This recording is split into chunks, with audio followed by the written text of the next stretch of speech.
which you have been nominated? No, I do not.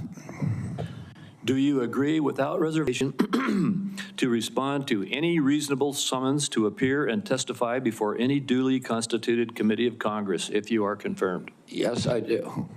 And finally, do you commit to providing a prompt response in writing to any questions addressed to you by any senator of this committee? Yes, I do.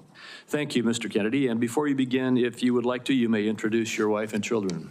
Yes. My wife, Cheryl Hines, is here.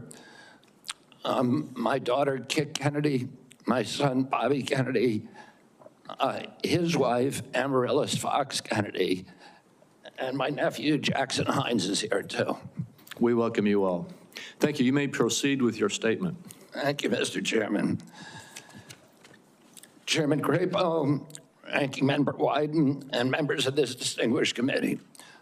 I'm humbled to be sitting here today as President Trump's nominee to oversee the U.S. Department of Health and Human Services. I want to thank President Trump for entrusting me to deliver on his promise to make America healthy again. I also want to thank Cheryl and Kik and Bobby and all of my other children who are here today, and all the many members of my large extended family for the love that they have so generously shared. Ours has always been a family that has been involved in public service, and I look forward to continuing that tradition. My journey into the issue of health began with my career as an environmental attorney, working with hunters and fishermen and mothers in the small town in the Hudson Valley and along the Hudson River. I learned very early on that human health and environmental injuries are intertwined. The same chemicals that kill fish make people sick also. Today, Americans' overall health is in grievous condition. Over 70% of adults and a third of children are overweight or obese. Diabetes is 10 times more prevalent than it was during the 1960s. Cancer among young people is rising by 1 or 2% a year. Autoimmune diseases, neurodevelopmental disorders, Alzheimer's, asthma, ADHD, depression, addiction, and a host of other physical and mental health conditions are all on the rise, some of them exponentially. The United States has worse health than any other developed nation, yet we spend more on healthcare, at least double, and in some cases triple, as other countries. Last year, we spent $4.8 trillion, not counting the indirect costs of missed work. That's almost a fifth of GDP. It's tantamount to a 20% tax on the entire economy.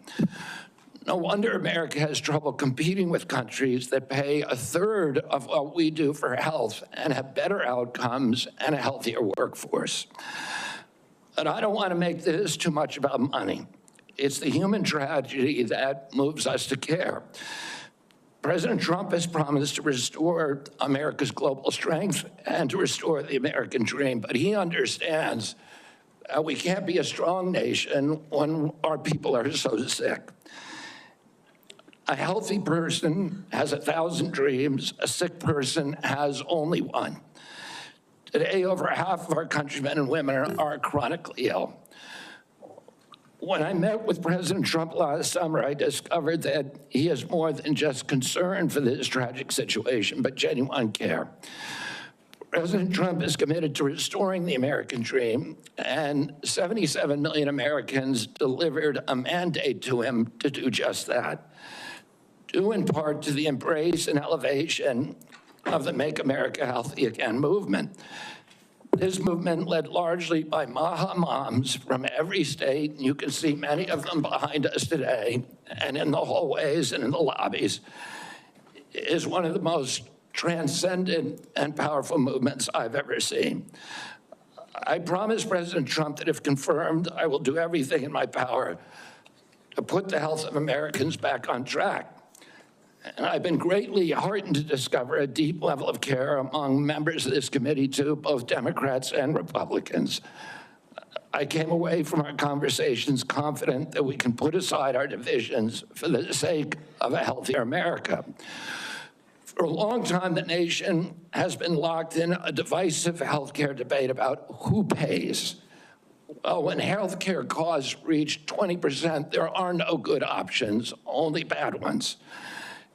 Shifting the burden around between government and corporations and insurers and providers and families is like rearranging deck chairs on the Titanic. Our country will sink beneath a sea of desperation and debt if we don't change the course and ask, why are healthcare costs so high in the first place? The obvious answer is chronic disease.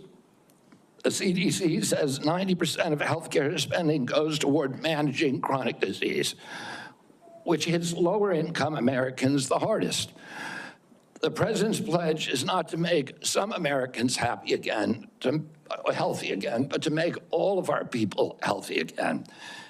There is no single culprit in chronic disease. Much as I have criticized certain industries and agencies, President Trump and I understand that most of their scientists and experts genuinely care about American health. Therefore, we will bring together all stakeholders in pursuit of this unifying goal. Before I conclude, I want to make sure the committee is clear about a few things. News reports have claimed that I'm anti-vaccine or anti-industry. I am neither. I am pro-safety.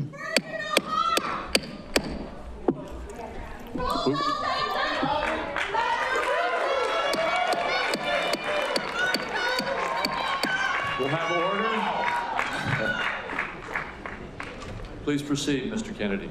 I am pro-safety. I worked for years to raise awareness about the mercury and toxic chemicals in fish, and nobody called me anti-fish.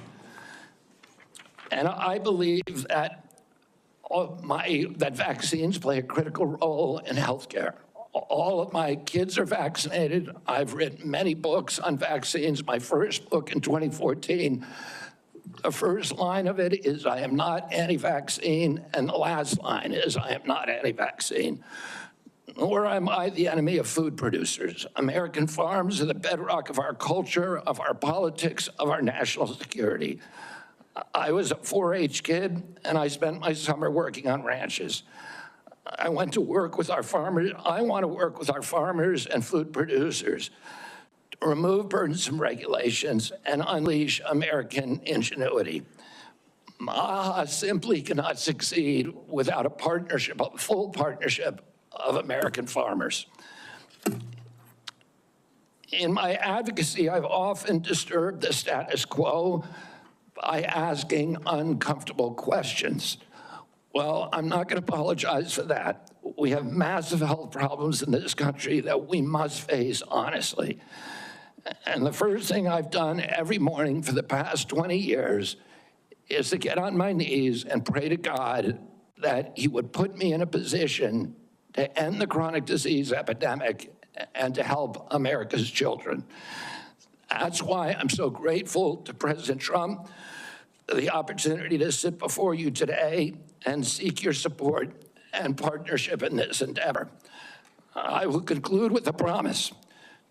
The members of this committee, to the President, and to all the tens of millions of parents across America, especially the moms, who have propelled this issue to center stage.